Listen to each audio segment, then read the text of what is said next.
இந்த உலகத்திலே ஆண்டவருடைய பிள்ளைகளுடைய வாழ்க்கையிலே பிடிக்காத ஒன்று என்ன அப்படின்னா, இந்த தனிமை என்று இருக்கிற ஒன்று எல்லாருக்கும் அவ்வளோ பிடிச்சிடாது, அவ்வளோ பிடிக்காது. இந்த தனிமையாக இருக்கிறதுக்கு யாரும் விரும்புறதில்ல. ஒருவேளை அப்படி தன்னுடைய வாழ்க்கையிலே தனிமையா இருக்கிற பலர் கூட தங்களோட ஆட்கள் இருக்க வேண்டும் என்கிறதற்காக பல பல லட்சக்கணக்கான பணத்தை பயன்படுத்துகிறதற்கு கூட அவங்க தயங்குறதே இல்லை.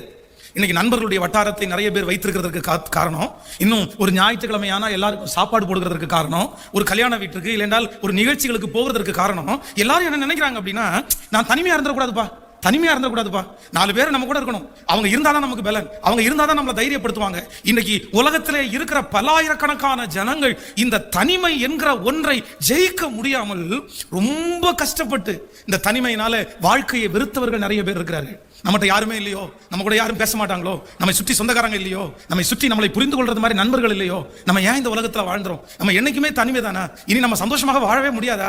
நம்ம கூட யாருமே ஜாயின் ஆகவே மாட்டாங்களா? இப்படிப்பட்ட எதிர்மறையான எண்ணங்கள் சில மனிதர்களுடைய இருதயத்துக்குள்ளே வருகிறதற்கு காரணம் என்ன அப்படின்னா, இந்த தனிமை என்கிற ஒன்று ஒரு மனுஷனை எந்த லெவல்ல வேணாலும் கொண்டு போய் விட்டுரும், அவனை தற்கொலை செய்வதற்காக வழி நடத்தும். நானெல்லாம் கிட்டத்தட்ட ஒரு 15-20 ஆண்டுகளுக்கு முன்பாக இந்த தனிமையினுடைய பாதையிலே கடந்து வரும்போது, ஆண்டவர் மட்டும் இல்லைன்னா, கர்த்தரை மட்டும் நான் தெரிஞ்சுக்கல, ஆண்டவரை மட்டும் சொந்த ரட்சகராய் நான் ஏற்றுக்கொள்ளல அப்படின்னா, உண்மையிலே சொல்றேன், அந்த தனிமை என்னை கொன்றுக்குங்க. என்னை யாரும் ஜீவனோட பார்த்திருக்கவே முடியாது, எங்க அம்மா அப்பா என்னை உயிரோட பார்த்திருக்கவே முடியாது. அந்த தனிமைக்கு அவ்வளவு பெரிய பவர் இருக்கிறது. நிறைய பேர் தனிமையா இருக்கிறவர்கள் அவர்கள் உயர்ந்த ஸ்தானத்தில் இருப்பார்கள். ஆனா அந்த தனிமைன்றது அதை போக்கிக் கொள்வதற்காக நிறைய பேருடைய காலில் கூட விடுறாங்க. எப்படியாவது என் கூட பேசுப்பா, எப்படியாவது என் கூட பேசு, என்கிட்ட பேசாம மட்டும் இருக்காத. கணவனார் அவ்வளவு பெரிய ஜெயச்சாண்டிக்கான ஆளா இருப்பாரு, அவர் லட்சக்கணக்கான பணம் சம்பாதிப்பாரு. ஆனா மனைவி அவங்க கோவிச்சுட்டு இருக்கிற ஒரு காரணத்திற்காக, தன்னோட பேசாம இருக்கிற காரணத்திற்காக, அதை பொறுக்க முடியாம, அதை தாங்க முடியாம, தான் தனிமையிலே தள்ளப்பட்டதை உணர்ந்து மனைவியினுடைய காலில் பிடிச்சி கெஞ்சினவர்களை கூட நான் கேள்விப்பட்டிருக்கிறேன்.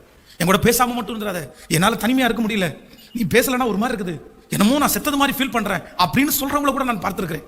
அதே போல எத்தனையோ மனைவிகள் தன்னுடைய கணவன் மேல் வைத்த அன்பு, அவர் பேசாததுனால, அவர் தன்னோட இல்லாதனால, இல்லைன்றால் அவர் ஏதோ ஒரு வேறு நேசத்திற்கு அடிமையானதுனால இவர்கள் பாதிக்கப்பட்ட அந்த தனிமையை தனக்கு ஓவர் கம் பண்ண முடியாம நொந்து போய், சரீரம் மெலிஞ்சு போய், எதிர்காலம் நொந்து போய், சாவை எதிர்பார்த்து ஐயோ தன்னுடைய கணவனாரை கெஞ்சுகிற எத்தனையோ மனைவியை கூட நான் கேள்விப்பட்டிருக்கிறேன். அப்போ இந்த தனிமைன்றது சாதாரணமானதே இல்லை, இது ரொம்ப கொடுமையானது.